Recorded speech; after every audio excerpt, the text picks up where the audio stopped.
ಎಂಬ ಶೀರ್ಷಿಕೆಯಲ್ಲಿ ಒಬ್ಬ ಭಕ್ತ, ಅವನ ಹೆಸರು ನಗೇಂದ್ರನಾಥ ಗುಪ್ತ.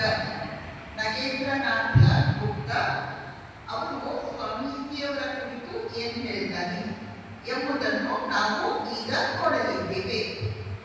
ಅವನು ಸ್ವಾಮೀಜಿಯವರ ಜೊತೆಯಲ್ಲೇ ಕಾಲೇಜು ಓದಿದವನು.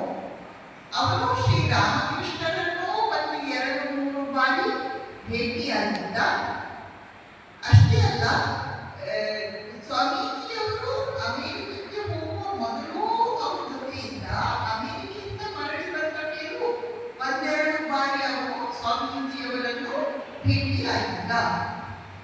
ಆದ್ದರಿಂದ ಅವನು ತನ್ನ ಸ್ಮೃತಿಗಳಲ್ಲಿ ಬರೆದುಕೊಳ್ತಾನೆ, ಸ್ವಾಮೀಜಿಯವರು ನನಗೆ ಏನನ್ನು ಹೇಳಿದ್ರು ಅದನ್ನಷ್ಟೇ ನಾವು ನಿಮ್ಮ ಮುಂದೆ ಹಂಚಿಕೊಳ್ತೇನೆ. ನಮಗೆ ಗೊತ್ತಿರುವ ಕೆಲವು ಘಟನೆಗಳನ್ನೇ ಅವನು ಹಂಚಿಕೊಂಡಿದ್ದಾನೆ. ಆದರೆ ಒಂದು ಸಲ ನಾವು ಅವುಗಳನ್ನು ನೆನಪಿಸಿಕೊಳ್ಳೋಣ. ನರೇಂದ್ರ ಶ್ರೀರಾಮಕೃಷ್ಣರ ಹತ್ತಿರ 2ನೇ ಬಾರಿ ಬಂದಿದ್ದಾನೆ. ಆಗ ನರೇಂದ್ರ ಒಬ್ಬನೇ ಕಲ್ಕತ್ತಾದಿಂದ ದಕ್ಷಿಣೇಶ್ವರಕ್ಕೆ ನಡೆದುಕೊಂಡು ಬಂದಿದ್ದಾನೆ.